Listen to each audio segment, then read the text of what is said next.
you know sumo wrestlers, yeah, this guy, they're considered healthy by scientists.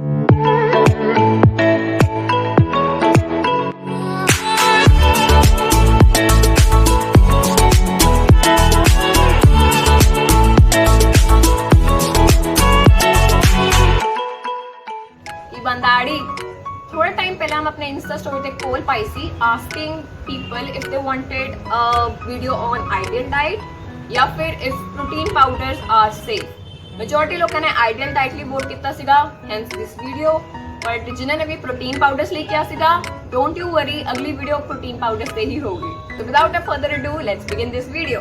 ਜਿਹੜਾ word diet ਹੈ ਨਾ, ਉਹ actually Greek word ਡਾਇਟਾ ਤੋਂ ਆਇਆ ਸੀਗਾ, ਜਿਹਦਾ ਮਤਲਬ ਸੀ way of life, and hence इस सेगमेंट का नाम भी वे ऑफ लाइफ का ही रखा गया। Before we begin I want to give you a disclaimer कि आह वीडियो सिर्फ नॉर्मल लोगों वास्ते है। नॉर्मल एज इन जो थानू कोई डिजीज नहीं है, डायबिटीज नहीं है, हाइपरटेंशन नहीं है, हार्ट की कोई प्रॉब्लम नहीं है।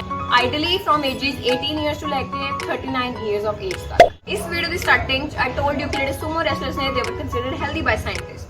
ਹੁਣ ਤੁਸੀਂ ਪੁੱਛੋਗੇ ਕਿ ਏਡਾ ਭਾਰੀ ਬੰਦਾ ਹੈਲਦੀ ਕਿਵੇਂ ਹੋ ਸਕਦਾ ਹੈ। ਦ ਥਿੰਗ ਇਜ਼ ਕਿ ਜਿਹੜੇ ਸੁਮੋ ਰੈਸਲਰਸ ਨੇ, ਉਹਨਾਂ ਜਿਹੜੀ ਫੈਟ ਹੈ ਉਹਨਾਂ ਦੇ ਵਿਸਰਲ ਏਰੀਆ 'ਚ ਨਹੀਂ ਆ, ਦੈਟ ਇਜ਼ ਉਹਨਾਂ ਦੇ ਆਰਗਨਸ ਤੇ ਨਹੀਂ ਫੈਟ ਹੈ। ਉਹ ਸਾਰੀ ਫੈਟ ਜਿਹੜੀ ਹੈ ਐਕਚੁਅਲੀ ਉਹਨਾਂ ਦੀ ਸਕਿਨ ਦੇ ਵਿੱਚ, ਉਹਨਾਂ ਦੀ ਸਬਕੂਟੇਨੀਅਸ ਲੇਅਰ ਦੇ ਵਿੱਚ ਹੈ।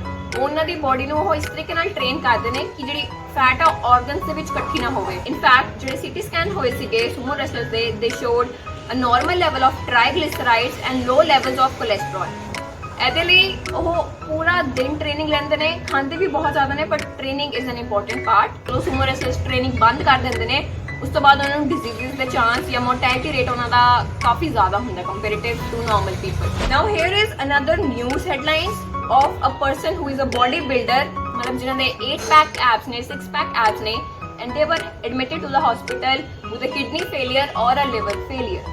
The only reason why I'm showing you this कि एक पासे sumo wrestler है जो healthy consider किया जा रहा है, and then we have body builders ਜਿਹੜੇ कि kidney failure या liver failure ਲਈ admit ਹੋ ਰਹੇ ਨੇ। The only reason for this is I want you to understand what actually health means, because I know ਇੱਕ perception ਬਣਿਆ ਹੁੰਦਾ ਸਾਡਾ health related ਕਿ ਇਹ ਜੀ body type ਜਾਂ ਇਹ ਜੀ physique ਹੀ healthy ਹੈ, but health is more than what meets the eye. So ਸਿਰਫ ਜੋ ਉੱਪਰੋਂ ਦਿਖਦਾ doesn't mean that person is healthy. Health is more about how do you feel, ਤੁਹਾਡੇ organs healthy ਨੇ ਕਿ ਨਹੀਂ, ਤੁਹਾਡਾ ਕੰਮ ਕਰਨ ਨੂੰ ਜੀ ਕਰਦਾ ਹੈ ਕਿ ਨਹੀਂ, things like that. There is one more example I would like to show you. ਇੱਕ ਆਹ ਕੁੜੀ ਹੈ ਤੇ ਇੱਕ ਆਹ ਹੈ। ਇਹਨਾਂ ਤੋਂ ਜਿਹੜੀ ਆਹ ਵਾਲੀ ਕੁੜੀ ਹੈ ਉਹ ਸ਼ਾਇਦ ਤੁਹਾਨੂੰ ਥੋੜੀ ਜਿਹੀ ਭਾਰੀ ਲੱਗੂਗੀ comparative to her, but what if I tell you ਕਿ ਇਹਨਾਂ ਦਾ weight ਬਿਲਕੁਲ ਸੇਮ ਹੈ। They both are 60 kgs.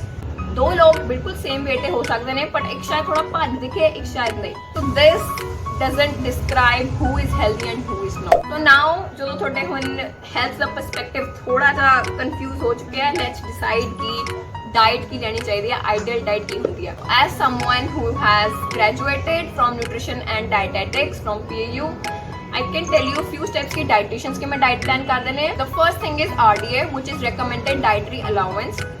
ICMR ਜਿਹੜਾ ਹੈ Indian Council of Medical Research, ਆਹ ਹਰ ਥੋੜੇ ਸਾਲਾਂ ਬਾਅਦ ਇਹਨੂੰ ਰੀਨਿਊ ਕਰਦੇ ਰਹਿੰਦੇ ਨੇ। RDA ਦੇ ਵਿੱਚ ਸਾਰੇ ਨਿਊਟ੍ਰੀਐਂਟਸ ਦੀ ਰਿਕੁਆਇਰਮੈਂਟ ਦੱਸੀਆਂ ਹੁੰਦੀਆਂ ਨੇ, from calories, proteins, micronutrients, other vitamins and minerals, everything. ਆਹ ਏਜ ਦੇ ਬੇਸਿਸ ਤੇ ਹੁੰਦੀ ਹੈ। ਚਿਲਡਰਨ ਨੇ, ਐਡੋਲਸੈਂਟਸ ਨੇ, ਐਡਲਟਸ ਨੇ, 올ਡ ਏਜ ਹੈ। ਉਸ ਤੋਂ ਇਲਾਵਾ gender, mails and females, physiological requirements such as pregnant women or lactating women ਜਿਨ੍ਹਾਂ ਦੀ special requirements ਹੁੰਦੀਆਂ ਨੇ।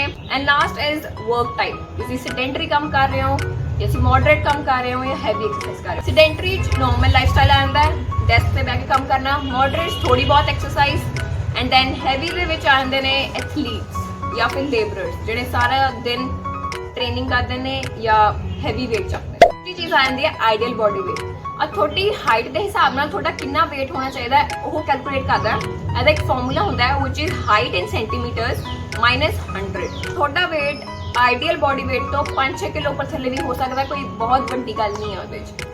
Now when calculating your diet, ਜੇ ਤੁਸੀਂ ਆਪਣੀ ਡਾਈਟ ਪਲਾਨ ਕਰਨਾ ਚਾਹੁੰਦੇ ਹੋ ਤਾਂ ਆਪਣਾ ਆਈਡੀਅਲ ਬੋਡੀ weight ਲਿਖ ਲਓ। ਐਂਡ ਹੁਣ ਜਿਹੜਾ ਅਗਲਾ ਚਾਰਟ ਆ ਰਿਹਾ ਹੈ that will show you ਕਿ ਤੁਹਾਡੀ એનર્ਜੀ ਰਿਕੁਆਇਰਮੈਂਟਸ ਕਿੰਨੀ ਹੈ based upon your activity। ਤੁਸੀਂ sedentary ਕੰਮ ਕਰਦੇ ਹੋ ਜਾਂ moderate। You can pause this video and ਉਹਦੇ ਤੁਸੀਂ ਆਪਣਾ ਸਪੌਟ ਕਰ ਸਕਦੇ ਹੋ ਮੇਲ ਫੀਮੇਲ, ਤੁਹਾਡਾ ਕੰਮ ਕਿੰਨਾ, ਤੁਹਾਡੀ ਏਜ ਕਿੰਨੀ ਹੈ, ਐਂਡ weight ਆਪਣਾ ਹਿਸਾਬ ਨਾਲ ਤੁਸੀਂ ਦੇਖ ਸਕਦੇ ਹੋ ਆਈਡੀਅਲ ਬੋਡੀ weight ਦੇ ਹਿਸਾਬ ਨਾਲ ਤੁਹਾਡੀ એનર્ਜੀ ਰਿਕੁਆਇਰਮੈਂਟ ਕਿੰਨੀ ਹੈ।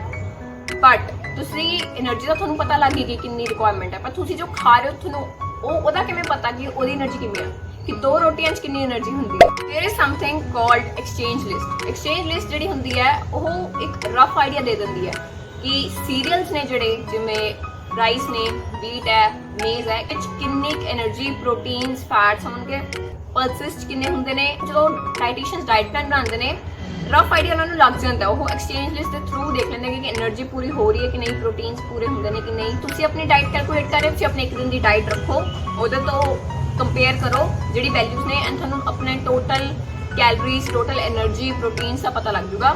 But that will be little bit intricate for someone ਜਿਨੇ ਡਾਇਟੈਟਿਕਸ ਨਹੀਂ ਪੜ੍ਹੀ ਹੈ। ਇਸ ਤੋਂ ਸੌਖਾ ਤਰੀਕਾ ਮੈਂ ਤੁਹਾਨੂੰ ਐਗਜ਼ਾਮਪਲਸ ਦੇ ਸਕਦੀ ਹਾਂ ਕਿ ਇੱਕ ਦਿਨ 'ਚ ਖਾਣਾ ਕਿਵੇਂ ਖਾਣਾ ਚਾਹੀਦਾ। ਵੈਸੇ ਨਾਰਮਲੀ ਜਿਹੜੇ ਲੋਕ ਹੁੰਦੇ ਨੇ ਉਹ ਕਹਿੰਦੇ ਨੇ ਕਿ ਦਿਨ 'ਚ 3 ਮੀਲਸ ਹੁੰਦੇ ਨੇ ਆਪਣੇ, breakfast, lunch and dinner. But ਜਦੋਂ ਡਾਇਟੈਟਿਕਸ ਦੀ ਡਿਗਰੀ ਕੱਢਦੇ ਹੋ ਤਾਂ ਤੁਹਾਨੂੰ ਪਤਾ ਲੱਗਦਾ ਕਿ 7 ਮੀਲ ਹੁੰਦੇ ਨੇ ਇੱਕ ਦਿਨ 'ਚ। ਹਾਂਜੀ 7 ਮੀਲ। अर्ਲੀ ਮਾਰਨਿੰਗ, ਉਸ ਤੋਂ ਬਾਅਦ ਆਉਂਦਾ ਬ੍ਰੇਕਫਾਸਟ, ਫਿਰ ਆਉਂਦਾ ਮਿਡ ਮਾਰਨਿੰਗ, ਦੈਨ ਲੰਚ, ਉਸ ਤੋਂ ਬਾਅਦ evening tea, dinner and finally bed time. ਆ ਸਾਰੇ ਮੀਲਸ ਅਪਰੋਕਸੀਮੇਟਲੀ 2-2 ਘੰਟੇ ਦੇ ਫਰਕ ਤੇ ਹੁੰਦੇ ਨੇ ਐਂਡ ਤੁਹਾਡੀ ਪਰਸਨਲ ਰੂਟੀਨ ਕੀ ਹੈ ਉਹਦੇ ਬੇਸਿਸ ਤੇ ਦੀ ਟਾਈਮਿੰਗ ਡਿਸਾਈਡ ਹੋਊਗੀ। ਫॉर एग्जांपल ਮੈਂ ਜਿਹੜੀ ਟਾਈਮਿੰਗ ਲਿੱਤੀ ਹੈ that is firm 5 to 6 and ਰਾਤ ਦਾ ਲਾਸਟ ਮੀਲ 10 ਵਜੇ ਹੈ ਬੈਡ ਟਾਈਮ ਵਾਲਾ। ਬਟ ਜੇ ਤੁਹਾਡੀ ਰੂਟੀਨ ਡਿਫਰੈਂਟ ਹੈ ਤਾਂ ਤੁਸੀਂ ਆਈਡੀਆ ਲੈ ਸਕਦੇ ਹੋ ਕਿ ਸਟਾਰਟ ਕਿਵੇਂ ਹੋਣਾ ਹੈ, ਕਿੱਥੇ ਜਾਣਾ ਹੈ। ਜਿਹੜੇ 3 ਮੇਨ ਮੀਲਸ ਨੇ ਆਈ ਵੁੱਡ ਸੁਜੈਸਟ ਕਿ ਤੁਸੀਂ ਉਹ ਕਦੇ ਨਾ ਛੱਡੋ ਜੇ ਤੁਸੀਂ ਖਾ ਰਹੇ ਹੋ। ਉਸ ਤੋਂ ਇਲਾਵਾ ਜਿਹੜੇ ਛੋਟੇ ਮੀਲਸ ਨੇ ਉਹ ਤੁਹਾਡੀ ਮਰਜ਼ੀ ਹੈ, ਉਹਨਾਂ 'ਚੋਂ ਤੁਸੀਂ ਕੋਈ ਇੱਕ ਅੱਧਾ ਮੀਲ ਛੱਡ ਸਕਦੇ ਹੋ। ਬਟ ਆਈ ਵੁੱਡ ਸੁਜੈਸਟ ਕਿ ਜੇ ਤੁਸੀਂ ਆਹ ਛੋਟੇ ਮੀਲਸ ਲੈਂਦੇ ਹੋ ਨਾ ਤਾਂ ਤੁਹਾਡੀ ਕ੍ਰੇਵਿੰਗ ਜ਼ਰੂਰ ਘੱਟ ਜਾਂਦੀ ਆ। ਬਹੁਤ ਟਾਈਮ ਐਦਾਂ ਹੁੰਦਾ ਕਿ ਤੁਸੀਂ ਕਾਲਜ ਜਾਂਦੇ ਹੋ, ਕੰਮ ਤੇ ਜਾਂਦੇ ਹੋ, ਲੰਚ ਨਾਲ ਨਹੀਂ ਹੁੰਦਾ, ਸਵੇਰੇ ਜ਼ਿਆਦਾ ਕੁਝ ਖਾਦਾ ਨਹੀਂ ਹੁੰਦਾ, ਤਾਂ ਤੁਹਾਡੀ ਜਦੋਂ ਭੁੱਖ ਲੱਗਦੀ ਹੈ ਤੁਸੀਂ ਹਮੇਸ਼ਾ ਗਲਤ ਆਪਸ਼ਨ ਚੂਜ਼ ਕਰਦੇ ਹੋ। ਤੁਸੀਂ ਜਾਓਗੇ ਪੈਟੀ ਖਾਓਗੇ, ਮੈਗੀ ਲੈ ਲਓਗੇ, ਇਹੋ ਜਿਹੀ ਚੀਜ਼ਾਂ ਤੇ ਜਾ ਜਾਓਗੇ, grilled sandwich and all that, ਤੁਸੀਂ ਸਨੈਕਸ ਵੱਲ ਜਾਓਗੇ ਬਿਕੋਜ਼ ਤੁਹਾਨੂੰ ਆਲਰੇਡੀ ਭੁੱਖ ਲੱਗੀ ਹੋਈ ਹੈ। ਬਟ ਜੇ ਤੁਸੀਂ ਛੋਟੇ ਮੀਲ ਥੋੜਾ ਟਾਈਮ ਬਾਅਦ 2-2 ਘੰਟੇ ਬਾਅਦ ਥੋੜਾ ਬਹੁਤਾ ਕੁਝ ਲੈਂਦੇ ਰਹਿੰਦੇ ਹੋ ਤਾਂ ਤੁਹਾਨੂੰ ਇੱਕਦਮ ਆਹ ਨਹੀਂ ਹੁੰਦਾ ਕਿ ਤੁਸੀਂ ਗਲਤ ਆਪਸ਼ਨ ਆਪਣੇ ਲਈ ਚੂਜ਼ ਕਰੋ। ਆਈਡੀਅਲੀ ਜਿਹੜਾ ਪੋਰਸ਼ਨ ਸਾਈਜ਼ਸ ਹੁੰਦਾ ਖਾਣੇ ਦਾ ਉਹਨਾਂ ਦੇ ਵਿੱਚ ਜਿਹੜੇ ਵੈਜੀਟੇਬਲਸ ਨੇ ਉਹ 7 to 8 ਪੋਰਸ਼ਨਸ ਹੋਣੇ ਚਾਹੀਦੇ ਨੇ ਦਿਨ ਦੇ ਐਂਡ ਸਿਮਿਲਰ ਅਮਾਉਂਟ ਹੋਣੀ ਚਾਹੀਦੀ ਹੈ ਸੀਰੀਅਲਸ ਦੀ। ਪਲਸਿਸ ਤੇ ਬਾਕੀ ਮਿਲਕ ਐਂਡ ਪ੍ਰੋਡਕਟ ਸਾਰੇ ਘੱਟ ਹੁੰਦੇ ਨੇ ਹਮੇਸ਼ਾ ਪੋਰਸ਼ਨ। ਹੁਣ ਜਿਹੜੀ ਵੈਜੀਟੇਬਲਸ ਨੇ ਉਹਨਾਂ ਦੀ ਅਮਾਉਂਟ ਜ਼ਿਆਦਾ ਹੋਣੀ ਚਾਹੀਦੀ ਹੈ। ਸੋ ਬਟ ਵੈਜੀਟੇਬਲ ਜਿਹੜੀਆਂ ਨੇ ਇੱਕ ਟਾਈਪ ਦੀ ਨਹੀਂ ਹੁੰਦੀਆਂ, ਇੱਕ ਹੁੰਦੇ ਨੇ ਰੂਟ ਐਂਡ ਟਿਊਬਰਸ ਜਿਹਦੇ ਵਿੱਚ ਆਲੂ ਆ ਜਾਂਦੇ ਨੇ, ਸ਼ਲਗਮ ਆ ਜਾਂਦੇ ਨੇ, ਫਿਰ ਹੁੰਦੀਆਂ ਨੇ ਗ੍ਰੀਨ ਲੀਫੀ ਵੈਜੀਟੇਬਲਸ ਜਿਹਦੇ ਵਿੱਚ ਪੁਦੀਨਾ, ਧਨੀਆ, ਮੇਥੀ, ਇਹੋ ਜਿਹੀ ਚੀਜ਼ਾਂ, ਪਾਲਕ ਵਗੈਰਾ ਉਹ ਆ ਜਾਂਦੀਆਂ ਨੇ। ਥਰਡ ਕੈਟੇਗਰੀ ਹੁੰਦੀ ਹੈ ਅਦਰ ਵੈਜੀਟੇਬਲਸ ਦੀ, ਉਹਦੇ ਜਿਹੜੀ ਬਾਕੀ ਦੀ ਸਬਜ਼ੀਆਂ ਰਹਿ ਜਾਂਦੀਆਂ ਨੇ ਜਿਵੇਂ ਕੱਦੂ ਹੋ ਗਿਆ, ਘੀਆ ਹੋ ਗਿਆ, ਉਹ ਸਾਰੀਆਂ ਉਹਦੇ ਵਿੱਚ ਆਉਂਦੀਆਂ ਨੇ। ਸੋ ਤਿੰਨਾਂ ਦੀ ਜਿਹੜੀ ਕੁਆਂਟੀਟੀ ਹੋਣੀ ਚਾਹੀਦੀ ਇੱਕ ਦਿਨ ਦੇ ਵਿੱਚ ਉਹ ਆਲਮੋਸਟ ਬਰਾਬਰ ਹੈ। 2 ਪੋਰਸ਼ਨਸ ਇੱਕ ਦੇ, 2 ਪੋਰਸ਼ਨ ਦੂਜੇ ਦੇ, ਏਦਾਂ ਕਰਕੇ 7 portion at least fruit and vegetable ਦੇ ਬਣਨੇ ਚਾਹੀਦੇ ਨੇ ਕੰਬਾਈਨ। ਤਾਂ ਕਰਕੇ ਤੁਸੀਂ ਆਪਣੀ ਸਬਜ਼ੀਆਂ ਜਿਹੜੀਆਂ ਇਨਕਲੂਡ ਕਰਨਾ ਚਾਹੁੰਦੇ ਹੋ ਉਹ ਇਸ ਤਰੀਕੇ ਨਾਲ ਇਨਕਲੂਡ ਕਰਨੀਆਂ ਨੇ ਤਾਂ ਕਿ ਤਿੰਨੋਂ ਵੈਰਾਈਟੀਜ਼ ਜਿਹੜੀਆਂ ਨੇ ਉਹ ਪਲੇਟ ਦੇ ਵਿੱਚ ਆ ਸਕਣ। ਸੋ ਪਹਿਲਾ ਸਟੈਪ ਆਹੀ ਹੈ ਕਿ ਤੁਸੀਂ ਆਪਣੇ ਦਿਨ ਨੂੰ 7 ਮੀਲਸ ਦੇ ਵਿੱਚ ਡਿਵਾਈਡ ਕਰ ਲਓ। ਇਹਨਾਂ ਚੋਂ ਜੇ ਕੋਈ ਕਦਾ ਛੋਟਾ ਮੀਲ ਤੁਸੀਂ ਸਕਿਪ ਵੀ ਕਰਦੇ ਹੋ ਨੋ ਬਿਗ ਡੀਲ ਜੇ ਤੁਸੀਂ ਸਟਾਰਟ ਕਰ ਰਹੇ ਹੋ। ਜਿਹੜੀ ਮੀਲਸ ਦੀ ਡਿਵੀਜ਼ਨ ਹੈ ਉਹ ਆਪਾਂ ਕਰਾਂਗੇ ਕਿ ਪਹਿਲਾਂ ਆਪਾਂ ਵੱਡੇ ਜਿਹੜੇ ਮੇਨ 3 ਮੀਲਸ ਨੇ ਉਹਨਾਂ ਦੀ ਗੱਲ ਕਰ ਲਾਂਗੇ, ਉਹਨਾਂ 'ਚ ਕਿਵੇਂ ਡਿਸਟ੍ਰੀਬਿਊਟ ਕਰੀਏ, ਫਿਰ ਆਪਾਂ ਛੋਟੇ ਮੀਲਸ ਤੇ ਆਵਾਂਗੇ। ਸੋ ਮੇਨ ਮੀਲਸ ਦੇ ਵਿੱਚ ਤੁਹਾਡੇ ਕੋਲ ਹੋਣਾ ਚਾਹੀਦਾ ਇੱਕ ਸੀਰੀਅਲ ਜਾਂ ਰੋਟੀ ਜਾਂ ਕੌਰਨਫਲੇਕਸ ਜਾਂ ਓਟਸ, ਰਾਈਸ, ਪਲਸ ਹੋਣੀ ਚਾਹੀਦੀ ਹੈ, ਦਾਲ ਵਗੈਰਾ। ਇਸ ਤੋਂ ਇਲਾਵਾ ਵਿਟਾਮਿਨਸ ਐਂਡ ਮਿਨਰਲਸ ਵੀ ਕਿਸੇ ਨਾ ਕਿਸੇ ਤਰੀਕੇ ਇਨਕੋਰਪੋਰੇਟ ਹੋਣੇ ਚਾਹੀਦੇ ਨੇ। ਉਹ ਹੋ ਸਕਦਾ ਨੇ ਜੇ ਤੁਸੀਂ ਸਬਜ਼ੀਆਂ ਜਾਂ ਫਰੂਟ ਇਨਕਲੂਡ ਕਰੋ। ਫਰੂਟ ਤੁਸੀਂ ਛੋਟੇ ਜਿਹੜੇ ਸਮਾਲ ਮੀਲਸ ਨੇ ਤੁਹਾਡੇ ਈਵਨਿੰਗ ਟੀ ਹੈ ਜਾਂ ਫਿਰ ਮਿਡ ਮਾਰਨਿੰਗ ਹੈ ਉਹਨਾਂ ਲਈ ਰੱਖ ਸਕਦੇ ਹੋ। And then comes your fats ਜਿਹੜੀਆਂ ਨੇ ਮੋਸਟਲੀ ਉਹ ਤੁਹਾਨੂੰ ਤੜਕੇ ਦੇ ਰੂਪ ਤੁਹਾਡੀ ਦਾਲਾਂ 'ਚ ਆਲਰੇਡੀ ਪ੍ਰੈਜ਼ੈਂਟ ਹੁੰਦੀਆਂ ਨੇ। ਇੱਕ ਆਈਡੀਅਲ ਪਲੇਟ ਕੁਝ ਇਸ ਤਰੀਕੇ ਦੀ ਦਿਖੂਗੀ ਤੁਹਾਨੂੰ। ਇਹਦੇ 'ਚ ਰੋਟੀ ਹੈ, ਦਾਲ ਹੈ, ਸਬਜ਼ੀ ਹੈ, ਸੈਲਡ ਹੈ, ਦਹੀਂ ਹੈ ਤੇ ਮਿੰਟ ਚਟਨੀ ਹੈ। ਤੁਸੀਂ ਖਾਣਾ ਖਾਂਦੇ ਹੋ ਤਾਂ ਆਈਡੀਅਲੀ ਤੁਹਾਡੇ ਕੋਲ ਦਾਲ ਵੀ ਹੋਣੀ ਚਾਹੀਦੀ ਹੈ ਤੇ ਸਬਜ਼ੀ ਵੀ ਹੋਣੀ ਚਾਹੀਦੀ ਹੈ। ਪਰ ਜੇ ਤੁਸੀਂ ਪਨੀਰ ਬਣਾਇਆ ਹੈ ਤਾਂ ਪਨੀਰ ਜਿਹੜਾ ਪ੍ਰੋਟੀਨ ਸੋਰਸ ਹੈ ਤੇ ਦਾਲ ਵੀ ਪ੍ਰੋਟੀਨ ਸੋਰਸ ਹੈ, ਉਹ ਦੋਨੋਂ ਐਕਸਚੇਂਜ ਹੋ ਜਾਣਗੇ। ਜਾਂ ਪਨੀਰ ਤੇ ਸਬਜ਼ੀ ਜਾਊਗੀ ਜਾਂ ਦਾਲ ਹੀ ਸਬਜ਼ੀ ਜਾਊਗੀ। ਮੰਮੀ ਆਹ ਡਾਈਟੀਸ਼ੀਅਨ ਆ ਕਹਿੰਦੀ ਜਦੋਂ ਰੋਟੀ ਖਾਂਦੇ ਹੁੰਦੇ ਨਾ ਨਾਲ ਦਾਲਾਂ ਵੀ ਲਿਆ ਕਰੋ ਤੇ ਸਬਜ਼ੀਆਂ ਵੀ ਲਿਆ ਕਰੋ, ਕਹਿੰਦੀ ਸਿਹਤ ਲਈ ਵਧੀਆ ਹੁੰਦੀਆਂ ਨੇ। ਨਹੀਂ ਆਹੋ ਹੁਣ ਇਹਦੀ ਕਸਰ ਰਹਿ ਗਈ ਹੈ। ਪਹਿਲਾਂ ਤਾਂ ਉਂਝ ਹੀ ਸਾਰਾ ਦਿਨ ਮੈਂ ਕਿਚਨ 'ਚ ਮਰਦੀ ਰਹਿੰਦੀ ਆ, ਤੁਹਾਡੇ ਵੱਲੋਂ ਢਿੱਲੇ ਦੀ ਕੋਆਪਰੇਸ਼ਨ ਨਹੀਂ ਹੈਗੀ ਇੱਥੇ। ਤੇ ਉਧਰੋਂ ਡਾਈਟੀਸ਼ੀਅਨਾਂ ਨੇ ਵੱਡੀਆਂ ਇਹਨੂੰ ਕਹਿ ਦੇ ਤੂੰ ਆਪ ਆ ਕੇ ਬਣਾ ਲੈ ਸਾਡੇ ਘਰ 2-2 ਚੀਜ਼ਾਂ, ਨਾਲੇ ਦਾਲਾਂ ਚਾਹੀਦੀਆਂ ਨੇ ਇਹਨਾਂ ਨੂੰ, ਨਾਲੇ ਚਾਹੀਦੀਆਂ ਨੇ ਸਬਜ਼ੀਆਂ, ਹੋਰ ਕੁਝ ਨਾ ਲਿਆਣਾ ਮੈਂ ਤੁਹਾਨੂੰ। 2-4 ਛਿੱਤਰ ਵੀ ਖਾ ਲੂੰਗਾ, ਉਹ ਵੀ ਫ੍ਰੀ ਮਿਲ ਲੈਣੇ। ਮੈਂ ਆਹ ਨਹੀਂ ਕਿਹਾ, ਹਜੇ ਆਪਾਂ ਵੱਡੇ ਮੀਲਸ ਦੀ ਗੱਲ ਕੀਤੀ ਹੈ, ਠੀਕ ਹੈ। ਜਦੋਂ ਮੈਂ ਛੋਟੇ ਮੀਲਸ ਤੇ ਆ ਜਾਂਦੀ ਹੈ ਤੁਸੀਂ ਵਿਟਾਮਿਨਸ ਐਂਡ ਮਿਨਰਲਸ ਤੇ ਫੋਕਸ ਕਰਨਾ ਹੈ, ਫਰੂਟਸ ਐਂਡ ਵੈਜੀਟੇਬਲਸ ਤੇ। ਉਸ ਤੋਂ ਇਲਾਵਾ ਤੁਸੀਂ ਵਾਟਰ ਕੰਟੈਂਟ ਜਿਹੜਾ ਹੁੰਦਾ ਹੈ ਜਿਵੇਂ ਸੂਪਸ ਨੇ, ਲੱਸੀ ਹੈ, ਨਿੰਬੂ ਪਾਣੀ ਹੈ, ਇਹੋ ਜਿਹੀ ਚੀਜ਼ਾਂ ਵੀ ਲੈ ਸਕਦੇ ਹੋ। ਜਿਵੇਂ ਆ ਐਗਜ਼ਾਮਪਲ ਹੈ, ਠੀਕ ਹੈ, ਇਹਦੇ ਤੁਸੀਂ ਸਵੇਰੇ ਕੌਰਨਫਲੇਕਸ ਲੈ ਲਏ, ਕੌਰਨਫਲੇਕਸ ਸੀਰੀਅਲ ਹੋ ਗਿਆ ਤੇ ਨਾਲ ਤੁਹਾਡਾ ਮਿਲਕ ਆ ਗਿਆ। ਉਸ ਤੋਂ ਇਲਾਵਾ ਜੇ ਤੁਸੀਂ ਸਵੇਰੇ ਕੱਲਾ ਦੁੱਧ ਪੀਂਦੇ ਹੋ ਤਾਂ ਉਹਦੇ ਵਿੱਚ ਬਦਾਮ ਜਾਂ ਅਖਰੋਟ ਕੁੱਟ ਕੇ ਪਾ ਲਓ। ਬ੍ਰੇਕਫਾਸਟ ਕਰਦੇ ਹੋ ਤਾਂ 2 ਪਰਾਂਠੇ ਲੈ ਲਓ, ਜਿੱਦਾਂ ਸਬਜ਼ੀ ਵਾਲੇ ਪਰਾਂਠੇ ਲਓਗੇ ਨਾਲ ਦਹੀਂ ਲਓਗੇ ਤੇ ਨਾਲ ਪਾਪੜ ਰੱਖ ਲਓ। ਪਾਪੜ ਜਿਹੜਾ ਉਹ ਪ੍ਰੋਟੀਨ ਦਾ ਸੋਰਸ ਹੁੰਦਾ ਹੈ, ਚਿੱਕਪੀ ਤੋਂ ਬਣਦਾ, ਪਰ ਜਿਹੜਾ ਪਾਪੜ ਆ ਤੁਸੀਂ ਰੋਜ਼-ਰੋਜ਼ ਨਹੀਂ ਖਾ ਸਕਦੇ ਬਿਕੋਜ਼ ਉਹਦੇ ਸਾਲਟ ਕੰਟੈਂਟ ਵੀ ਜ਼ਿਆਦਾ ਹੁੰਦਾ। ਸੋ ਉਹਦੀ ਜਗ੍ਹਾ ਤੇ ਤੁਸੀਂ ਬਦਾਮ ਜਾਂ ਅਖਰੋਟ ਰੱਖ ਲਓ। ਆਪਣਾ ਪਰਾਂਠਾ ਖਤਮ ਕਰਕੇ 5 ਬਦਾਮ ਤੇ 1 ਅਖਰੋਟ ਜ਼ਰੂਰ ਇੱਕ ਦਿਨ ਦਾ ਤੁਹਾਨੂੰ ਖਾਣਾ ਚਾਹੀਦਾ। ਮਿਡ ਮਾਰਨਿੰਗ 'ਚ ਫਰੂਟ ਲੈ ਲਵੋ। ਤੁਹਾਨੂੰ ਐਸਿਡਿਟੀ ਦੀ ਪ੍ਰੋਬਲਮ ਹੈ, ਤੁਸੀਂ ਸਵੇਰੇ ਉੱਠਦੇ ਹੋ ਤਾਂ ਤੁਸੀਂ ਸਵੇਰੇ ਬਨਾਨਾ ਲੈ ਸਕਦੇ ਹੋ ਜਾਂ ਫਰੂਟ ਸ਼ੇਕ ਜਾਂ ਫਰੂਟ ਜੂਸ ਲੈ ਸਕਦੇ ਹੋ, ਪਰ ਟੈਟਰਾ ਪੈਕ ਵਾਲਾ ਨਹੀਂ। ਘਰੇ ਕੱਢ ਸਕਦੇ ਹੋ ਜੇ ਤੁਹਾਡੇ ਕੋਲ ਮਸ਼ੀਨ ਹੈਗੀ ਹੈ ਬਿਕੋਜ਼ ਉਹਦੇ 'ਚ ਫਾਈਬਰ ਹੋਣਾ ਚਾਹੀਦਾ। ਬਟ ਵੀ ਹਾਈਲੀ ਰეკਮੈਂਡ ਕਿ ਤੁਸੀਂ ਪੂਰਾ ਸਾਬਤਾ ਫਰੂਟ ਹੀ ਖਾਓ। ਉਸ ਤੋਂ ਬਾਅਦ ਦੁਪਹਿਰ ਨੂੰ ਤੁਸੀਂ ਰੋਟੀ ਖਾ ਲਈ ਵਿਦ ਦਾਲ, ਦਹੀਂ ਐਂਡ ਚਟਨੀ। ਹੁਣ ਜੇ ਸਾਰੇ ਲੋਕ ਆਹ ਨਹੀਂ ਲੈ ਸਕਦੇ, ਤੁਸੀਂ ਜਿਹੜੀ ਚੀਜ਼ਾਂ ਮਿਸ ਆਊਟ ਕਰੋਗੇ ਕਿਸੇ ਮੀਲ ਚੋਂ ਤਾਂ ਉਹਨੂੰ ਤੁਸੀਂ ਇੱਕ ਮੀਲ, ਛੋਟਾ ਜਿਹੜਾ ਮੀਲ ਆਂਦਾ ਵਿੱਚ ਵਿਚਾਲੇ, ਉਹਦੇ ਚ ਇਨਕਲੂਡ ਕਰਨ ਦੀ ਕੋਸ਼ਿਸ਼ ਕਰੋ। ਅੱਜ ਘਰੇ ਦਾਲ ਬਣੀ ਹੈ, ਸਬਜ਼ੀ ਵਾਲਾ ਪਾਰਟ ਰਹਿ ਗਿਆ ਤੁਹਾਡੀ ਪਲੇਟ ਦੇ ਵਿੱਚੋਂ, ਤਾਂ ਤੁਸੀਂ ਵੈਜੀਟੇਬਲ ਸੈਲਡ ਰੱਖ ਸਕਦੇ ਹੋ ਮਿਡ ਮਾਰਨਿੰਗ ਵਾਸਤੇ। ਉਹਦੇ ਤੁਸੀਂ ਆਪਣੇ ਬਦਾਮ ਵਗੈਰਾ ਵੀ ਪਾ ਲਓ, ਚਨੇ ਵੀ ਪਾ ਲਓ, ਸਪਰਾਊਟਸ ਪਾ ਲਓ, ਖੀਰਾ ਵਗੈਰਾ ਪਾ ਲਓ, ਧਨੀਆ, ਚਟਨੀ ਜਿਹੜੀ ਹੋਊਗੀ ਤੁਹਾਡੀ, ਜੇ ਪੁਦੀਨੇ ਦੀ ਚਟਨੀ ਹੈ ਤਾਂ ਉਹਨੂੰ ਮਿਕਸ ਕਰ ਲਓ। ਉਸ ਤੋਂ ਇਲਾਵਾ ਜੇ ਸਬਜ਼ੀ ਬਣੀ ਸੀ ਲੰਚ ਦੇ ਵਿੱਚ, ਸਬਜ਼ੀ ਖਾ ਰਹੇ ਹੋ ਤੁਸੀਂ, ਤਾਂ ਤੁਸੀਂ ਮਿਡ ਮਾਰਨਿੰਗ ਦੇ ਵਿੱਚ ਪ੍ਰੋਟੀਨ ਰਿਚ ਜਿਹੜਾ ਸੈਲਡ ਲੈ ਸਕਦੇ ਹੋ। ਉਹ ਤੁਸੀਂ ਪਨੀਰ ਪਾ ਲਓ, ਚਨੇ ਪਾ ਲਓ ਜਾਂ ਛੋਲਿਆਂ ਦੀ ਬੇਲ ਪੂੜੀ ਜੀ ਬਣਾ ਲਓ, ਉਹਦੇ ਤੁਸੀਂ ਫਲੇਕ ਰਾਈਸ ਪਾ ਸਕਦੇ ਹੋ। ਸੋ ਇਸ ਤਰੀਕੇ ਨਾਲ ਤੁਸੀਂ ਉਹਨੂੰ ਬੈਲੈਂਸ ਆਊਟ ਕਰ ਸਕਦੇ ਹੋ। ਆਹ ਤਾਂ ਗੱਲ ਹੋ ਗਈ ਸੀਗੀ ਲੰਚ ਤੱਕ ਕੀ ਹੋਣਾ। ਉਸ ਤੋਂ ਬਾਅਦ ਜੇ ਆਪਾਂ ਗੱਲ ਕਰੀਏ ਬਾਕੀ ਦਾ ਅੱਧਾ ਦਿਨ ਹੈ, ਉਹ ਵਿੱਚ ਤੁਹਾਡੀ ਈਵਨਿੰਗ ਟੀ ਰਹਿ ਗਈ, ਡਿਨਰ ਰਹਿ ਗਿਆ ਤੇ ਬੈਡ ਟਾਈਮ। ਈਵਨਿੰਗ ਵਾਸਤੇ ਫਰੂਟ ਚਾਟ ਰੱਖ ਲਓ, ਤੁਸੀਂ ਲਿਕੁਇਡਸ ਵੀ ਲੈ ਸਕਦੇ ਹੋ। ਚਾਹ ਕਾਫੀ ਜਿਹੜੀ ਆ ਵੁੱਡ ਰეკਮੈਂਡ ਦਿਨ 'ਚ 1 ਵਾਰ should be enough. Although I am someone, ਮੈਨੂੰ ਬਹੁਤ ਪਸੰਦ ਹੈ ਚਾਹ, ਬਟ ਸਟਿਲ ਜੇ ਤੁਸੀਂ ਇੱਕ ਟਾਈਮ ਦਿਨ 'ਚ ਚਾਹ ਲੈਣੀ ਹੈ, ਭਾਵੇਂ ਸਵੇਰੇ ਲੈ ਲਓ, ਭਾਵੇਂ 4 ਵਜੇ ਲੈ ਲਓ, ਬਟ ਬਾਕੀ ਜਿਹੜੇ 2 ਟਾਈਮ ਬਚਣਗੇ ਉਹਦੇ ਤੁਸੀਂ ਤੁਹਾਨੂੰ fruits and vegetables he include ਕਰਨੇ ਚਾਹੀਦੇ ਨੇ।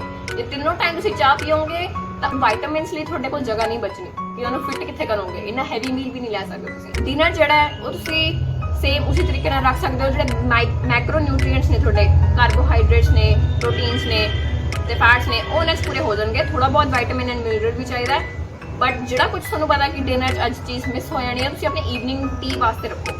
ਜੇ ਦਾਲ ਬਣੀ ਹੈ ਤਾਂ ਸਬਜ਼ੀਆਂ ਦੇ ਰਿਲੇਟਡ ਕੋਈ ਸਨੈਕ ਵਗੈਰਾ ਰੱਖੋ ਤੁਸੀਂ ਉਸ ਪਾਸੇ ਈਵਨਿੰਗ ਟੀ 'ਚ। ਜੇ ਅੱਜ ਸਬਜ਼ੀ ਬਣੀ ਹੈ ਤਾਂ ਤੁਸੀਂ ਪ੍ਰੋਟੀਨ ਰਿਚ ਜਾਂ ਪਲਸ ਹੋਵੇ ਜਾਂ ਫਿਰ ਉਹ ਮਿਲਕ ਐਂਡ ਮਿਲਕ ਪ੍ਰੋਡਕਟ ਹੋਵੇ। ਬੈਡ ਟਾਈਮ ਤੇ ਤੁਸੀਂ ਲੈਣਾ ਕੁਝ ਦੁੱਧ ਵਗੈਰਾ, ਜਿਹੜੇ ਕੁਝ ਲੋਕ ਪਸੰਦ ਕਰਦੇ ਨੇ ਦੈਟਸ ਗੁੱਡ, ਪਰ ਬੈਡ ਟਾਈਮ ਤੱਕ ਫਰੂਟ ਨਹੀਂ ਲੈਣਾ। ਆਲਸੋ ਰੋਟੀਆਂ ਜਿਹੜੀਆਂ ਨੇ ਤੁਸੀਂ 2 ਲੈ ਲਓ। ਮੁੰਡੇ ਜਿਹੜੇ ਨੇ ਉਹ 3 ਰੋਟੀਆਂ ਲੈ ਸਕਦੇ ਨੇ ਤਿੰਨੋਂ ਟਾਈਮ, ਕੁੜੀਆਂ 2 ਟਾਈਮ ਤੇ 2 ਰੋਟੀਆਂ, ਪਰ ਇਟ ਰੀਅਲੀ ਡਿਪੈਂਡਸ। ਜੇ ਤੁਹਾਨੂੰ ਭੁੱਖ ਲੱਗਦੀ ਹੈ ਤੁਸੀਂ 3 ਰੋਟੀਆਂ ਵੀ ਲੈ ਲਓ, ਕੋਈ ਇਸ਼ੂਜ਼ ਨਹੀਂ ਹੈਗੇ, ਬਟ ਆਈ ਵੁੱਡ ਰეკਮੈਂਡ ਕਿ ਤੁਸੀਂ ਨਾਲ ਦਾਲ ਜਾਂ ਸਬਜ਼ੀ ਜ਼ਰੂਰ 2 ਚੀਜ਼ਾਂ ਰੱਖੋ। ਉਸ ਤੋਂ ਇਲਾਵਾ ਸੈਲਡ ਜ਼ਰੂਰ ਨਾਲ ਰੱਖੋ। ਖੀਰਾ ਕੱਟਣ 'ਚ ਕੋਈ ਜ਼ਿਆਦਾ ਟਾਈਮ ਨਹੀਂ ਲੱਗਦਾ, ਤੁਸੀਂ ਆਪ ਖੀਰਾ ਕੱਟ ਲਓ। ਤੁਹਾਨੂੰ ਖੀਰਾ ਨਹੀਂ ਕੱਟਣਾ ਤਾਂ ਤੁਸੀਂ ਇਕੱਠਾ ਜਿਹੜਾ ਦਹੀਂ ਹੈ ਤੁਸੀਂ ਦਹੀਂ ਦੇ ਵਿੱਚ ਕੱਦੂਕਸ ਕਰ ਲਓ। ਜੇ ਦਾਲ ਬਣੀ ਹੈ ਤਾਂ ਵਿੱਚੋਂ ਵੈਜੀਟੇਬਲ ਰਹਿ ਗਈ ਤਾਂ ਤੁਸੀਂ ਇੱਕ ਦਹੀਂ ਦੇ ਵਿੱਚ ਰਾਇਤੇ ਵਾਂਗੂ ਲੈ ਲਓ। ਕੁਝ ਲੋਕ ਕੀ ਆ ਜਿਹੜਾ ਨੇ ਉਹ ਰਾਇਤੇ 'ਚ ਪਾ ਲੈਂਦੇ ਨੇ, ਸਵਾਦ ਵੀ ਹੁੰਦਾ ਹੈ, ਕੋਈ ਜ਼ਿਆਦਾ ਟਾਈਮ ਨਹੀਂ ਲੱਗਦਾ, ਨਾਨ ਨਿਊਟ੍ਰੀਸ਼ੀਅਸ ਵੀ। Here's a generalized conclusion of my 4 years degree. Eat everything but in moderation. And moderation word ਜਿਹੜਾ ਹੈ ਉਹ highlighted ਹੈ। Some guidelines ਜਿਹੜੀ ਤੁਹਾਨੂੰ ਫੋਲੋ ਕਰਨੀ ਚਾਹੀਦੀ ਨੇ। ਪਹਿਲਾ ਹੈ ਫੂਡ ਪਿਰਾਮਿਡ। ਸੋ ਬੇਸਿਕਲੀ ਇਹਦੇ ਤੋਂ ਤੁਹਾਨੂੰ ਪਤਾ ਲੱਗ ਜਾਊਗਾ ਕਿ ਬੇਸਲਾਈਨ ਤੇ ਜਿਹੜੀ ਚੀਜ਼ ਸਭ ਤੋਂ ਜ਼ਿਆਦਾ ਖਾਣੀ ਚਾਹੀਦੀ ਹੈ which is fruits and vegetables। ਉਸ ਤੋਂ ਬਾਅਦ ਕਾਰਬੋਹਾਈਡਰੇਟਸ ਆਉਂਦੇ ਨੇ, ਫਿਰ ਪ੍ਰੋਟੀਨਸ ਆਉਂਦੇ ਨੇ ਐਂਡ ਮੀਟ ਵਗੈਰਾ ਆਉਂਦਾ, ਐਂਡ ਲਾਸਟਲੀ ਫੈਟਸ ਆਉਂਦੇ ਨੇ। ਇਸ ਤੋਂ ਇਲਾਵਾ ਸ਼ੂਗਰ ਐਂਡ ਸਾਲਟ ਜਿਹੜਾ ਉਹ ਥੋੜਾ ਰਿਸਟ੍ਰਿਕਟਡ ਅਮਾਉਂਟ 'ਚ ਹੀ ਲਓ। ਦਿਨ ਦੇ ਵਿੱਚ 4 ਚਮਚ ਚੀਨੀ, ਜਿਹੜਾ ਆਪਣਾ ਨਾਰਮਲ ਟੀਸਪੂਨ ਹੁੰਦਾ ਹੈ, that is more than enough. 2-2 ਚਮਚ ਤੁਸੀਂ ਭਾਵੇਂ ਸਵੇਰੇ ਚਾਹ 'ਚ ਲੈ ਲਓ, ਜਾਂ ਦੁੱਧ ਲੈਣਾ, ਕੋਈ ਸ਼ੇਕ ਲੈਣਾ ਤੁਸੀਂ ਉਹਦੇ 'ਚ ਪਾ ਸਕਦੇ ਹੋ, ਪਰ ਦਿਨ ਦੇ 4 ਚਮਚ ਇਜ਼ ਮੋਰ ਦੈਨ ਇਨਫ। ਉਸ ਤੋਂ ਇਲਾਵਾ ਜਿਹੜੇ ਕਾਰਬੋਹਾਈਡਰੇਟ ਤੁਸੀਂ ਲੈਣੇ ਨੇ, ਜਿਵੇਂ ਤੁਸੀਂ ਰੋਟੀ ਲੈ ਰਹੇ ਹੋ, ਰਾਈਸ ਲੈ ਰਹੇ ਹੋ, ਕੰਪਲੈਕਸ ਕਾਰਬੋਹਾਈਡਰੇਟ ਲਓ, ਹੋਲ ਵੀਟ ਫਲਾਵਰ ਲਓ। ਮੈਦਾ ਵਗੈਰਾ ਆਈ ਡੋਂਟ ਥਿੰਕ ਜ਼ਿਆਦਾ ਲੈਂਦੇ ਵੀ ਨੇ ਆਪਣੇ ਲੋਕ, ਬਟ ਅਵੋਇਡ ਸਿੰਪਲ ਕਾਰਬੋਹਾਈਡਰੇਟ। ਜਿਹੜੇ ਪ੍ਰੋਟੀਨਸ ਨੇ ਉਹ ਸਾਡੇ 2 ਸੋਰਸਿਸ ਹੋ ਸਕਦੇ ਨੇ। ਜੇ ਤੁਸੀਂ ਵੈਜੀਟੇਰੀਅਨ ਹੋ ਤਾਂ ਤੁਸੀਂ ਪਲਾਂਟ ਬੇਸ ਲੈ ਸਕਦੇ ਹੋ, ਉਹ ਤੁਹਾਡੀ ਦਾਲਾਂ ਆ ਜਾਣਗੀਆਂ, ਨਟਸ ਵਗੈਰਾ ਆ ਜਾਣਗੇ, ਆਲਮੰਡਸ, ਵਾਲਨਟਸ। ਤੇ ਜੇ ਤੁਸੀਂ ਨਾਨ ਵੈਜੀਟੇਰੀਅਨ ਹੋ ਤਾਂ ਤੁਸੀਂ ਰਿਸਟ੍ਰਿਕਟਡ ਅਮਾਉਂਟਸ ਦੇ ਵਿੱਚ ਲੈ ਸਕਦੇ ਹੋ। ਟਰਾਈ ਕਰੋ ਕਿ ਰੋਸਟਡ ਮੀਟ ਲਓ, ਫਰਾਈਡ ਅਵੋਇਡ ਕਰੋ ਜਿੰਨਾ ਕਰ ਸਕਦੇ ਹੋ। ਕੁਝ ਲੋਕ ਜਿਹੜੇ ਨੇ ਉਹ ਮਿਲਕ ਐਂਡ ਮਿਲਕ ਪ੍ਰੋਡਕਟਸ ਨਹੀਂ ਲੈ ਸਕਦੇ, ਲੈਕਟੋਸ ਇੰਟੋਲਰੈਂਟਸ ਨੇ, ਸੋਇਆਬੀਨ ਪ੍ਰੋਡਕਟਸ ਆਪਟ ਕਰਦੇ ਨੇ। ਸੋਇਆਬੀਨ ਜਿਹੜਾ ਉਹ ਥੋੜਾ ਲਿਮਿਟਡ ਅਮਾਉਂਟ 'ਚ ਖਾਣਾ ਹੁੰਦਾ ਬਿਕੋਜ਼ ਉਹਦੇ 'ਚ ਇੱਕ ਕੰਪਾਊਂਡ ਹੁੰਦਾ ਜਿਹਦਾ ਨਾਮ ਹੈ ਫਾਈਟੋ ਐਸਟ੍ਰੋਜਨ। ਉਹ ਐਸਟ੍ਰੋਜਨ ਲੈਵਲਸ ਵਧਾ ਦਿੰਦਾ ਹੈ। ਵਿਮਨ 'ਚ ਵੀ ਤੇ ਮੈਨ ਦੇ ਵਿੱਚ ਵੀ ਦੋਨਾਂ 'ਚ ਐਸਟ੍ਰੋਜਨ ਹੁੰਦਾ ਐਂਡ ਐਕਸੈਸਿਵ ਅਮਾਉਂਟਸ ਦੇ ਵਿੱਚ ਜੇ ਤੁਸੀਂ ਲੈ ਰਹੇ ਹੋ ਤਾਂ ਉਹ ਨਹੀਂ ਵਧੀਆ। ਕੁਝ ਵੀ ਜਿਹੜਾ ਐਕਸੈਸਿਵ ਅਮਾਉਂਟਸ ਹੁੰਦਾ ਕਦੇ ਵੀ ਵਧੀਆ ਨਹੀਂ ਹੁੰਦਾ। that was the quotation of this video। ਜੇ ਗੱਲ ਆ ਜਾਵੇ ਫੈਟਸ ਦੀ ਕਿ ਕਿਹੜਾ ਤੇਲ ਯੂਜ਼ ਕਰੀਏ ਤਾਂ combination of fats is always good। ਤੁਸੀਂ ਜੇ ਘਿਓ ਯੂਜ਼ ਕਰਨਾ ਹੈ ਤਾਂ ਥੋੜਾ ਕਿਤੇ ਇੱਕ ਚੀਜ਼ ਯੂਜ਼ ਕਰ ਲਿਆ, ਜਾਂ ਚਾਵਲ ਬਣਾ ਲਿਆ ਉਹਦੇ ਤੋਂ, ਜਾਂ ਦਾਲ ਬਣਾ ਲਈ, ਇੱਕ ਚੀਜ਼ 'ਚ ਪਾ ਲਿਆ। ਦੂਜੀ ਚੀਜ਼ ਲਈ ਤੁਸੀਂ ਸਰੋਂ ਦਾ ਤੇਲ ਵਰਤ ਲਿਆ। ਬਹੁਤ ਲੋਕ ਅੱਜ ਕੱਲ੍ਹ ਓਲਿਵ ਆਇਲ ਦੇ ਬਹੁਤ ਵੱਡੇ ਫੈਨ ਨੇ, ਬਟ ਓਲਿਵ ਆਇਲ ਓਰੀਜਨਲੀ ਸਿਰਫ ਸਪ੍ਰਿੰਕਲ ਕੀਤਾ ਜਾਂਦਾ ਸੀਗਾ ਸੈਲਡਸ ਦੇ ਉੱਤੇ, ਉਹਨੂੰ ਤੜਕੇ ਲਗਾਉਣ ਲਈ ਨਹੀਂ ਬਣਾਇਆ ਗਿਆ ਟੈਕਨੀਕਲੀ। ਉਸ ਤੋਂ ਇਲਾਵਾ ਹੋਰ ਵੀ ਰਿਫਾਈਨਡ ਆਇਲ ਨੇ, ਜਿਵੇਂ ਆਈ ਪਰਸਨਲੀ ਯੂਜ਼ ਸੋਇਆਬੀਨ, ਪਰ ਉਹਨੂੰ ਸਵਿਚ ਕਰ ਸਕਦੇ ਹੋ। ਹਰ ਪੈਕੇਟ ਦੇ ਪਿੱਛੇ ਉਹਨਾਂ ਦੀ ਵੈਲਿਊ ਦਿੱਤੀ ਹੁੰਦੀ ਹੈ। ਜਿਹੜਾ ਫੈਟ ਬਹੁਤ ਸਭ ਤੋਂ ਮਾੜਾ ਹੈ that is trans fat. Fat saturated fat ਜਿਵੇਂ ਕਿ ਘਿਓ ਜਾਂ ਬਟਰ, ਉਹਨਾਂ ਤੋਂ ਵੀ ਜ਼ਿਆਦਾ ਮਾੜਾ ਹੈ। ਟਰਾਂਸ ਫੈਟ ਦੇ ਵਿੱਚ ਆ ਜਾਂਦੇ ਨੇ ਮਾਰਜਰੀਨ, ਵਨਸਪਤੀ, ਆਹ ਚੀਜ਼ਾਂ ਜਿਹੜੀਆਂ ਨੇ ਮੋਸਟਲੀ ਬੇਕਿੰਗ ਦੇ ਵਿੱਚ ਯੂਜ਼ ਹੁੰਦੀਆਂ ਨੇ। ਬੇਕਰੀ ਪ੍ਰੋਡਕਟਸ ਇੱਕ ਤਾਂ ਰਿਫਾਈਨਡ ਫਲਾਵਰ ਪੈਂਦਾ, ਯਾਨੀ ਕਿ ਮੈਦਾ। ਉਸ ਤੋਂ ਬਾਅਦ ਸਾਲਟ ਹਮੇਸ਼ਾ ਪੈਂਦਾ ਹੁੰਦਾ ਬੇਕਰੀ ਪ੍ਰੋਡਕਟਸ। ਉਸ ਤੋਂ ਉੱਪਰ ਸ਼ੂਗਰ ਵੀ ਹੁੰਦੀ ਹੈ, ਫਿਰ ਫੈਟ ਵੀ ਹੁੰਦੀ ਹੈ। ਚਾਰ ਚੀਜ਼ਾਂ ਰੱਖੀਆਂ ਤੇ ਚਾਰੋਂ ਮਾੜੀਆਂ। ਸੋ ਬੇਕਰੀ ਪ੍ਰੋਡਕਟ ਜਿਹੜੇ ਨੇ ਬਹੁਤ ਰਿਸਟ੍ਰਿਕਟਡ ਰੱਖੋ। ਕਿਸੇ ਦਾ ਬਰਥਡੇ ਸਾਲ 'ਚ ਇੱਕ ਅੱਧੀ ਵਾਰ ਆਉਂਦਾ, ਤੁਸੀਂ ਸੈਲੀਬ੍ਰੇਟ ਕਰਨਾ, ਠੀਕ ਹੈ, ਛੋਟੀ ਪੇਸਟਰੀ ਲੈ ਲਈ, ਥੋੜਾ ਜਿਹਾ ਕੇਕ ਲੈ ਲਿਆ। ਕੁਆਂਟੀਟੀ ਇਜ਼ ਦ ਕੀ, ਤੋਂ ਘੱਟ ਰੱਖੋ ਬਿਕਾਜ਼ ਉਹ ਕੋਈ ਹੈਲਦੀ ਨਹੀਂ ਹੈ। ਜੇ ਤੁਸੀਂ ਸਨੈਕਸ ਲੈਂਦੇ ਹੋ once in a week is I think good and please ਉਹਦੇ ਨਾਲ ਗਿਲਟੀ ਫੀਲਿੰਗ ਐਸੋਸੀਏਟ ਨਾ ਕਰੋ। ਸਨੈਕ ਲੈਣਾ ਹੀ ਹੈ। ਜੇ ਤੁਸੀਂ ਮੀਲ ਟਾਈਮ ਦੇ ਵਿੱਚ ਲੈ ਰਹੇ ਹੋ, ਲੰਚ ਦੇ ਵਿੱਚ ਲੈ ਰਹੇ ਹੋ, ਡਿਨਰ ਦੇ ਵਿੱਚ ਲੈ ਰਹੇ ਹੋ, ਸੋ ਮੀਲ ਸਕਿਪ ਕਰ ਲਓ। ਜੇ ਤੁਸੀਂ ਕਹਿ ਲਓ ਕਿ ਮਿਡ ਮੀਲ ਦੇ ਵਿੱਚ ਲਿੱਤਾ ਹੋਇਆ, ਜਿਵੇਂ ਤੁਸੀਂ ਈਵਨਿੰਗ ਟੀ ਦੇ ਦੌਰਾਨ ਕੋਈ ਸਨੈਕ ਸੀ, ਕੋਈ ਪਾਰਟੀ ਸੀ, ਤੁਸੀਂ ਉੱਥੇ ਖਾ ਲਿਆ, ਤਾਂ ਆਪਣਾ ਡਿਨਰ ਲਾਈਟ ਕਰ। ਐਂਡ ਗੱਲ ਆ ਜਾਂਦੀ ਹੈ ਵਿਟਾਮਿਨਸ ਐਂਡ ਮਿਨਰਲਸ। ਇਹਦੇ ਵਿੱਚ ਜਿਹੜੇ ਫਰੂਟਸ ਤੁਸੀਂ ਲੈਂਦੇ ਹੋ, ਆਪਟ ਫॉर ਸੀਜ਼ਨਲ ਫਰੂਟਸ। ਇੱਕ ਤਾਂ ਉਹ ਲੈਸ ਐਕਸਪੈਂਸਿਵ ਹੁੰਦੇ ਨੇ, ਉਸ ਤੋਂ ਇਲਾਵਾ ਉਹਨਾਂ ਦਾ ਟੇਸਟ ਵੀ ਵਧੀਆ ਹੁੰਦਾ ਹੈ। ਜਿਹੜੇ ਸੈਲਡਸ ਵਗੈਰਾ ਬਣਾ ਸਕਦੇ ਹੋ ਤੁਸੀਂ ਆਪਦੇ ਵਾਸਤੇ, ਉਹਨਾਂ ਜ਼ਿਆਦਾ ਤੋਂ ਜ਼ਿਆਦਾ ਅਦਰ ਟਾਈਪ ਦੀ ਸਬਜ਼ੀਆਂ ਇਨਕਲੂਡ ਕਰੋ। Avoid processed foods. ਕੁਝ ਵੀ ਜਿਹੜੀ ਪੈਕੇਟ 'ਚ ਬੰਦ ਆਉਂਦੀ ਹੈ ਚੀਜ਼, ਉਹਦੇ ਵਿੱਚ ਹਮੇਸ਼ਾ ਪ੍ਰੀਜ਼ਰਵੇਟਿਵਸ ਪੈਂਦੇ ਹੀ ਪੈਂਦੇ ਨੇ ਤਾਂ ਕਿ ਬੈਕਟੀਰੀਆ ਗਰੋ ਨਾ ਕਰੇ, ਸ਼ੈਲਫ ਲਾਈਫ ਵਧੀਆ ਰਵੇ। But you have to avoid that. ਜਿੰਨਾ ਹੋ ਸਕੇ ਫਰੈਸ਼ ਫੂਡ ਲਓ, ਆਪੇ ਬਣਾਓ, ਘਰੇ ਖਾਓ। Homemade food is best. Peanut butter ਨਾ ਲਓ, ਜਦੋਂ ਮੂੰਗਫਲੀ ਆਉਂਦੀ ਹੈ ਸੀਜ਼ਨ ਤਾਂ ਪੀਨਟ ਖਾ ਲਓ ਸਿੱਧਾ। ਗ੍ਰੀਨ ਟੀ ਦਾ ਜਿਹੜਾ ਚੱਲ ਰਿਹਾ, ਗ੍ਰੀਨ ਟੀ ਵਧੀਆ ਹੈ, ਮੈਟਾਬੋਲਿਜ਼ਮ ਵਧੀਆ, ਇਹ ਉਹ। ਜਿਹੜੀ ਥੋੜੀ ਨਾਰਮਲ ਬਲੈਕ ਟੀ ਹੈ, ਜਿਸ 'ਚ ਆਪਾਂ ਦੁੱਧ ਪਾ ਕੇ ਲੈਂਦੇ ਹਾਂ, ਕਾਲੀ ਜਿਹੜੀ ਚਾਹ ਹੁੰਦੀ ਆਪਣੀ, ਉਹ ਵੀ ਇਕੁਅਲੀ ਵਧੀਆ। ਉਹਦੇ 'ਚ ਵੀ ਐਂਟੀਆਕਸੀਡੈਂਟਸ ਹੁੰਦੇ ਨੇ, ਉਹਨੂੰ ਮੋਡਰੇਸ਼ਨ 'ਚ ਪੀ ਲਓ, ਬਟ ਉਹ ਇਕੁਅਲੀ ਗੁੱਡ ਹੈ। ਸੋ ਆਹ ਕੋਈ ਏਜੰਟੇ ਫੋਲੋ ਕਰਨ ਦੀ ਲੋੜ ਨਹੀਂ ਹੈਗੀ। ਅਵੋਇਡ ਮੁਰੱਬੇ ਐਂਡ ਅਚਾਰ, ਕਿਉਂਕਿ ਆਹ ਜਿਹੜਾ ਮੁਰੱਬਾ ਹੈ ਉਹ ਬਹੁਤ ਸੈਚੂਰੇਟਡ ਹੁੰਦਾ ਹੈ ਸ਼ੂਗਰ ਸਿਰਪ ਨਾਲ। ਬਹੁਤ ਲੋਕ ਕਹਿੰਦੇ ਨੇ ਅਸੀਂ ਆਮਲਾ ਦਾ ਮੁਰੱਬਾ ਖਾਂਦੇ ਹਾਂ। ਆਮਲੇ ਦਾ ਇੰਨਾ ਕੰਟੈਂਟ ਤੁਹਾਨੂੰ ਮਿਲੇ, ਨਿਊਟ੍ਰੀਟਿਵ ਵੈਲਿਊ ਮਿਲੇ ਨਾ ਮਿਲੇ, ਪਰ ਨਾਲ ਜਿਹੜੀ ਤੁਸੀਂ ਇੰਨੀ ਸ਼ੂਗਰ ਲੈ ਲਈ, ਤੁਸੀਂ ਉਹਨੂੰ ਕੰਪਲੀਟਲੀ ਇਗਨੋਰ ਕਰ ਰਹੇ ਹੋ। ਅਚਾਰ ਜਿਹੜਾ ਹੈ ਉਹਦੇ 'ਚ ਤੇਲ ਬਹੁਤ ਜ਼ਿਆਦਾ ਹੁੰਦਾ ਹੈ, ਉਸ ਤੋਂ ਇਲਾਵਾ ਉਹਦੇ 'ਚ ਜਿਹੜਾ ਨਮਕ ਹੁੰਦਾ ਉਹ ਵੀ ਬਹੁਤ ਜ਼ਿਆਦਾ ਹੁੰਦਾ ਹੈ। Since I am talking to an audience ਜਿਹੜੇ ਕਿ ਨਾਰਮਲ ਨੇ, ਡਿਜ਼ੀਜ਼ ਫ੍ਰੀ ਨੇ, ਕਦੇ ਕਦੇ ਤੁਸੀਂ ਲੈ ਸਕਦੇ ਹੋ, ਪਰ ਪ੍ਰੈਫਰ ਕਰੋ ਐਸਾ ਜਿਹੜਾ ਫਰੂਟ ਹੈ ਸਾਬਤਾ ਨੂੰ ਖਾਓ, ਜਾਂ ਕੋਈ ਹੋਰ ਆਪਸ਼ਨ ਲੈ ਲਓ। ਜੇ ਤੁਸੀਂ ਵਿਟਾਮਿਨ ਸੀ ਲਈ ਤੁਸੀਂ ਆਮਲਾ ਲੈਂਦੇ ਹੋ ਤਾਂ ਵਿਟਾਮਿਨ ਸੀ ਦੇ ਹੋਰ ਬਹੁਤ ਸੋਰਸਿਸ ਨੇ। ਤੁਸੀਂ ਔਰੇਂਜ ਲੈ ਲਓ, ਨਿੰਬੂ ਪਾਣੀ ਪੀ ਲਓ। ਮਤਲਬ ਇਸ ਤਰੀਕੇ ਨਾਲ ਤੁਸੀਂ ਆਪਣਾ ਆਪ ਦੇਖਣਾ ਕਿ ਪਰਸਨਲਾਈਜ਼ ਕਰਕੇ ਕਿ ਤੁਹਾਡੇ ਲਈ ਡਾਈਟ ਕਿਵੇਂ ਚੱਲਦੀ ਹੈ। ਆਪਣਾ ਜਿਹੜਾ ਖਾਣਾ ਖਾ ਰਹੇ ਹੋ ਉਹ ਸੰਤੁਸ਼ਟੀ ਨਾਲ ਖਾਓ, ਠੀਕ ਹੈ। ਤੁਹਾਨੂੰ ਕੋਈ ਗਿਲਟ ਨਹੀਂ ਲੈਣ ਦੀ ਲੋੜ। ਬਹੁਤ ਲੋਕ ਕੈਲਰੀਜ਼ ਗਿਣਨ ਲੱਗ ਜਾਂਦੇ ਨੇ, ਹਰ ਖਾਣਾ ਹਰ ਪੈਕੇਟ ਚੱਕਦੇ ਨੇ, ਕੈਲਰੀਜ਼ ਗਿਣਨ ਲੱਗ ਜਾਂਦੇ ਨੇ, ਸਪੈਸ਼ਲੀ ਜਿਮ ਫਰੀਕਸ। ਜੇ ਤੁਸੀਂ ਕੈਲਰੀ ਗਿਣ ਕੇ ਖਾਣਾ, ਜਾਂ ਤੁਸੀਂ ਕਹਿਣਾ ਕਿ ਅੱਜ ਮੈਂ ਇੰਨਾ ਖਾ ਲਿਆ, ਆਮ ਗੋਨਾ ਬਰਨ ਇਟ, ਆ ਕੋਈ ਬਹੁਤ ਵਧੀਆ ਸਾਈਕੋਲੋਜੀ ਨਹੀਂ ਹੈ। ਤੁਹਾਡਾ ਇੱਕ ਬਹੁਤ ਵਧੀਆ ਰਿਲੇਸ਼ਨ ਨਹੀਂ ਹੈ ਫੂਡ ਨਾਲ। ਤੁਸੀਂ ਇੱਕ ਗਿਲਟ ਐਸੋਸੀਏਟ ਕਰ ਲਿਆ ਖਾਣੇ ਨਾਲ। Don't do this. ਤੁਸੀਂ ਇੰਜੋਏ ਕਰੋ ਖਾਣੇ ਨੂੰ। ਜਿੱਥੇ ਜਾਣਾ ਆਪਣੇ ਫਰੈਂਡਸ ਨਾਲ, ਕਿਤੇ ਵੀ ਜਾਣਾ, ਤੁਹਾਡੀ ਕੋਈ ਫੇਵਰੇਟ ਡਿਸ਼ ਹੈ, ਹਫਤੇ 'ਚ ਇੱਕ ਵਾਰ ਜ਼ਰੂਰ ਖਾਓ, ਬਟ ਐਜ਼ ਅ ਰਿਵਾਰਡ ਕਿ ਮੈਂ ਪੂਰਾ ਹਫਤਾ ਵਧੀਆ ਡਾਈਟ ਰੱਖੀ ਹੈ ਐਂਡ ਅੱਜ ਮੈਂ ਰਿਵਾਰਡ ਲੈਣਾ। ਰਿਵਾਰਡ ਜਦੋਂ ਲੈਣਾ ਵੀ ਹੈ, ਕੁਆਂਟੀਟੀ ਮੈਟਰਸ। ਐ ਨਹੀਂ ਕਿ ਤੁਸੀਂ ਬਹੁਤ ਜ਼ਿਆਦਾ ਖਾ ਲਿਆ ਇੱਕਦਮ ਹੀ। Keep it limited. ਜਦੋਂ ਤੁਸੀਂ ਆਪਣੇ ਡੈਥ ਬੈਡ ਤੇ ਹੋਗੇ ਨਾ, ਤੁਹਾਨੂੰ ਬਿਲਕੁਲ ਫਰਕ ਨਹੀਂ ਪੈਣਾ ਕਿ ਮੈਂ ਜ਼ਿੰਦਗੀ 'ਚ ਇੰਨੀਆਂ ਕੈਲਰੀਆਂ ਖਾਈਆਂ ਸੀ, ਆਹ ਖਾਇਆ ਸੀ, ਉਹ ਛੱਡਤਾ ਸੀ, ਇੰਨੇ ਪੈਕ ਸੀਗੇ, ਕੁਛ ਨਹੀਂ ਫਰਕ ਪੈਣਾ। ਤੁਹਾਨੂੰ ਸਿਰਫ ਆਹ ਯਾਦ ਰਹਿਣਾ ਕਿ ਤੁਸੀਂ ਵਧੀਆ ਜ਼ਿੰਦਗੀ ਜੀ ਕਿ ਨਹੀਂ। ਸੋ ਆਪਣੀ ਰਿਸਟ੍ਰਿਕਸ਼ਨਸ ਵਗੈਰਾ ਨਾ ਸੈੱਟ ਕਰੋ ਫੂਡ ਤੇ। Have a healthy relationship with food. Over indulge ਨਾ ਕਰੋ। Keep your meals with you at all time. ਘਰੋਂ ਖਾ ਕੇ ਨਿਕਲੋ, ਨਾਲ ਖਾਣਾ ਲੈ ਕੇ ਜਾਓ। ਮਿਡ ਮੀਲਸ ਜਿਹੜੇ ਨੇ ਵਿੱਚ ਵਿਚਾਲੇ ਵਾਲੇ ਸਮਾਲ ਮੀਲਸ, ਉਹਨਾਂ ਨੂੰ ਜ਼ਰੂਰ ਧਿਆਨ ਦਿਓ। ਆਈ ਵੁੱਡ ਰੀਲੀ ਸੇ 2 ਹਫ਼ਤੇ ਚੀਜ਼ ਟਰਾਈ ਕਰਕੇ ਦੇਖੋ and then give me your feedback in the comment. And that is a wrap on this video. ਜੇ ਤੁਹਾਨੂੰ ਵਧੀਆ ਲੱਗੀ, you can check out other videos. There is one here. ਆਹ ਸੀਗੀ ਅਬਾਊਟ ਪੈਸਟੀਸਾਈਡਸ, ਜੋ ਕਿ ਐਕਚੁਅਲੀ ਵਰਲਡ ਵਾਰ 2 ਦੇ ਐਕਸਪਲੋਸਿਵਸ ਤੋਂ ਬਣੇ ਸੀਗੇ, and how these pesticides are causing diseases such as cardiovascular diseases, allergies, food allergies ਨੇ ਜਿਵੇਂ। ਸੋ ਆਹ ਵੀਡੀਓ ਚੈੱਕ ਆਊਟ ਕਰ ਸਕਦੇ ਹੋ। ਉਸ ਤੋਂ ਇਲਾਵਾ there is one another video, it was about quacks. बहुत जल्दी न्यूट्रिशनिस्ट ने या ਜਿਹੜੇ ਲੋਕ ਆਪਣੇ ਆਪ ਨੂੰ ਫਿਟਨੈਸ ਕੋਚ ਕਹਿੰਦੇ ਨੇ ਡਾਈਟ ਪਲਾਨਸ ਦਿੰਦੇ ਨੇ ਆਹ ਵੀਡੀਓ ਉਹਨਾਂ ਦੇ ਲਈ ਹੈ ਕਿ ਜਿਨ੍ਹਾਂ ਕੋਲ ਕੁਆਲੀਫਿਕੇਸ਼ਨ ਨਹੀਂ ਹੁੰਦੀ ਬਟ ਉਹ ਫੇਰ ਵੀ ਇਹ ਜਿਹੀ ਚੀਜ਼ਾਂ ਕਹਿੰਦੇ ਨੇ ਕਿ ਸਵੇਰ ਉੱਠ ਕੇ ਜੀ ਆਹ ਫਲਾਨਾ ਪਾਣੀ ਪੀ ਲਓ ਆ ਫੈਟ ਕਟਿੰਗ ਡਰਿੰਕ ਲੈ ਲਓ ਵਧੀਆ ਲੱਗਿਆ content subscribe to my channel like ਕਰਨਾ ਨਹੀਂ ਭੁੱਲਣਾ ਕਮੈਂਟ ਕਰਕੇ ਫੀਡਬੈਕਸ ਦੇ ਸਕਦੇ ਹੋ ਕਦੇ ਵੀ ਤੁਸੀਂ I am also on Instagram polls ਵਗੈਰਾ ਪਾਣੀ ਰਹਿੰਦੀ ਹੈ ਮੈਂ ਉੱਥੇ so you can check that out too under the same username called Thartik. I'll see you next time. Till then, stay enlightened, be healthy. Assalamu alaikum. Video testing 1 2 3 4. Woo! Ow! छोटी चिड़िया है चपा चप 4 big failures है kidney failure oh my god meets the eye ठीक है नहीं ठीक which means way of पतंग लुटने लगे हुए ने जवाक